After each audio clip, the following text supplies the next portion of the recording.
Disobedience is the vehicle of progress. John McAfee.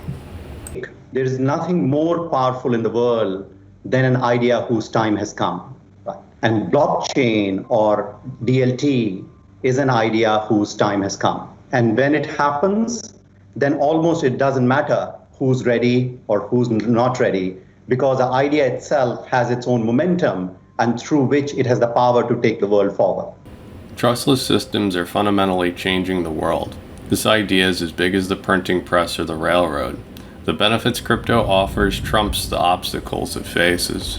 But very safely with the confirmation going back that indeed everything is accurate. And the concept behind this is velocity of money.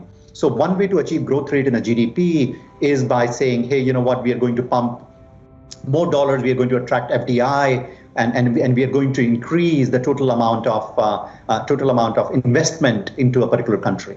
But the other way of improving the GDP, and this is what the central bankers or policymakers, some of who are in this room, is by increasing the velocity of money. So let's assume one US dollar turns over 5 times in an economy, but if we are able to turn it 10 times, then you're able to have far greater growth with the same amount of utility or with the same amount of money being present in the system. And that's what these technologies allow for. If money is settled instantly, if the movement of money is error-free from point A to point B with almost zero friction, then you're able to get higher GDP growth by increasing the velocity of money. And that's what we are seeing economies across the world, particularly central banks, very interested in systems like this, so that through that velocity of money, they are able to bring a better future for their citizens and for their corporations, right? And that's the reason there is a huge amount of interest that is there in making this happen, right? We're on the verge of a global recession. However, there is so much leverage and printed money in the system that if we were to experience a downturn, it would quickly become a depression. This is why the central banks are inflating no matter what the cost. They cannot allow a downturn. Now enters this new technology that can increase money velocity, how much money is spent, and global GDP without money creation. These highly efficient crypto networks can take all of the friction out of the system, and the cost of the friction is handed down to businesses and consumers like you and I. In other words, the only tool central banks have is to print money, and this makes the problems more extreme. Wealth gaps, more risk-taking, debased currencies, while crypto networks do not debase the currency and allow trade and financial assets to run more efficiently. Therefore, more economic activity without the side effects. It started in World War I. They said, give us all your gold, we'll give you paper money, but don't worry, you can redeem it. Then they melted it all down into 400-ounce bars and said, well, we're going to leave it in the vaults of the banks. Then the central banks took it from the commercial banks, so there was no more gold for anybody.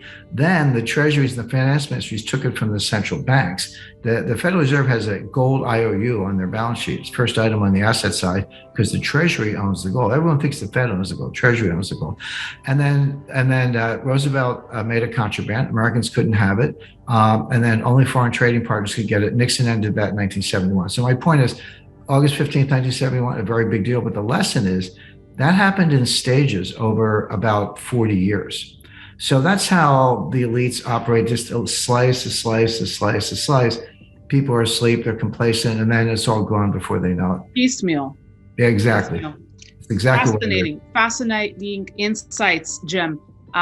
Makes me think of the regulation that's coming on board for crypto, that it might not be one sweeping change, right? But you'll Correct. see it. It's there's a name for it. You're right. It's called piecemeal social engineering. It's proposed by Karl Popper, and the biggest advocate today is George Soros. Enough said. The issue is crypto allows everyone to have the freedom of money. The governments want to reap the benefits of highly efficient crypto networks, but at the same time, they don't want to lose control over money. This is why harsh regulations are being introduced. The enterprise blockchains will be able to go through the proper channels, but blockchains for the people are going to have impossible obstacles to overcome. Bit by bit, piece by piece, this is the goal, to contain crypto for big banks and institutions. Will they be successful? I'm not sure, but it's a good thing that the banks that use the XRP ledger can follow these laws. Firstly, it is already happening today. So for example, in the blockchain solution, which our banks or regulated institutions use here all over the world, the Ripple net, which we call it, Say, let's take an example of a bank here in UAE, which is RAK Bank, right? And let's take another institution there in India, let's say IndusInd Bank, right? So all the customers are the customers of the bank. So they go through full KYC, all 100% of the transactions are AML compliant as per the current regulations in the both central banks in both countries. And what blockchain essentially does, it makes the transactions instant, which make the transactions error-free with pre-validation, and then lowers the cost for the banks versus what it was earlier. So you are able to use the same technology but apply the new framework. So the easiest example will be when internet came, it doesn't mean that everything in internet is anonymous, everything in internet is illegal. But what it did was when, say, for example, Ed is sending emails to Naveen, earlier instead of sending a fax, now that information moves through his server to my server, and it's authentic people essentially conversing with each other over email. And exactly the same thing we are doing for money. So I think in some way, blockchain being sort of away from regulation is not correct. You could imbibe, and in fact, you could fast track the use of regulation or imbibe the regulation within the blockchain itself so that the both parties are secure when the transaction happens. And it's not a 0 or 1 world. You're basically able to have both regulation and the benefits of blockchain together, like what you do with RippleNet, which tons of our customers experience it. Imagine a world where conditions are written into the money. RegTech that allows regulations to be enforced as money is being used. Artificial intelligence studying all transactions and extracting data for the banks to use for their benefits. The central planners will have the ability to shape behavior based on economic data. Their real goal is to have it be so low that people don't really fight it, so that they can set the precedent that they can tax crypto up to 100% of crypto holdings. That's what they're trying to do. They're trying to treat every penny in crypto as if it's income, regardless of what your basis ever was in it. They're trying to so that's part one of it. The other part was almost a crypto killing component of infrastructure bill, which was basically going to impose such a harsh, it said all brokers now had to be spies on the people that they do business with in the crypto industry. Right. But they defined brokers so broad, it pretty much defined anybody, including like minors. I mean, you were going to put people in a position who didn't even have access to the information, weren't really part of crypto transactions except indirectly, and you were going to make them all criminals unless they gathered the information, and if they couldn't gather the information, they would be committing a crime. It's the know your customer laws. Was it the KYC laws that the banks have to abide by? Exactly. Basically, if your customer does something wrong, you're legally liable. Correct. And they were imposing these KYC laws on everybody that had any tangential connection to crypto. So, they were selling it as, oh, this is just for Coinbase, et cetera. But you dug into the law and it applied to minors. It applied to software developers. It applied to blockchain developers. I mean, it was so broad. And so crypto, a lot of people connected to crypto went nuts and temporarily derailed it, but only temporarily, because they're still, because what they want to do is they want to have the power to crush crypto overnight. So they want to have the power to tax it into oblivion and the power to regulate it and criminalize different aspects of it so that nobody could do it without risk of going to prison. And they're disguising it under infrastructure. So that it's a real risk to crypto. There's a lot of people in crypto are awake to it, but not everybody. Because nobody's paying attention because it's in the infrastructure bill.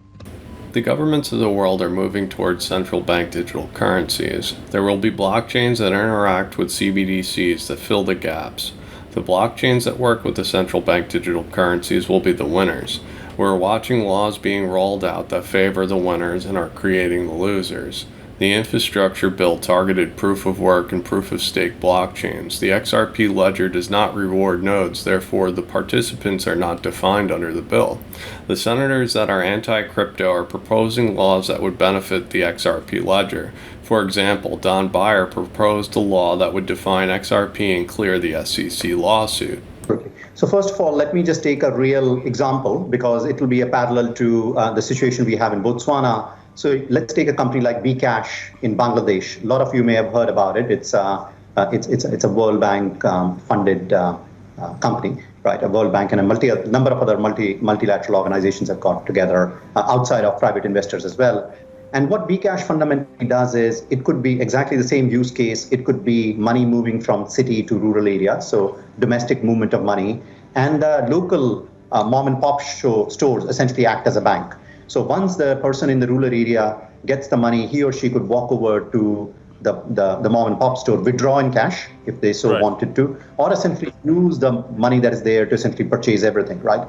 And the same thing is also true about Bangladeshi living overseas. They're able to send through the Ripple system money into any wallet that BCash holds, right? Yeah. So just to give you a sense, BCash has got 5 times more number of wallets than the total number of bank accounts in Bangladesh, right? So the total number of bank accounts, give or take a few, is 10 million, and they have got almost 35 to 40 million wallet holders. So they essentially cover the length and breadth of the country, every single small. And they have made, again, the velocity of money possible. They're improving the GDP of the country, and they are digitizing Bangladesh like nobody else has done before. And again, through a private company, profitable, and which is doing exceptionally well without any, financial support from the government, right? And this is the power of technology. And to come back to exactly your point, so today we do have technology inbuilt in the solutions itself, which can do the checks on the sender, on the Benny, make sure through data checking, we are able to say, hey, you know what? Money is going to this rural person in Bangladesh, and normally they receive 100 taka, but suddenly they have received 50,000 taka. And it flags transactions which are out of the ordinary, which can be looked on an exception basis, and everything else can be taken care of by the servers and the software that has been built in. So the technology already exists. The only thing we need is the players to come together and leverage it. BCash in Bangladesh is a fintech company backed by the World Banks, the Bill and Melinda Gates Foundation, and Ant Financial. Everyone in Bangladesh has a BCash wallet and is a platform the nation uses for transactions, similar to Alipay or WeChat Pay in China. By allowing people to trade without friction, BCash has made the velocity of money increase, the GDP of the nation increases, and is digitizing the nation. The nation of Bangladesh is creating more jobs and wealth due to the innovation of the private sector, creating more domestic products, meaning more stuff for sale and more wealth they can export or trade with other nations, making their nation more richer. BCash is leading the way to prosperity by utilizing blockchain technology that runs on Ripple. If you know the facts, you may distort them as you like. John McAfee. Thank you for liking, watching, and subscribing. If you enjoy my work and wish to support my channel, please consider joining my Patreon. Remember to hit the bell.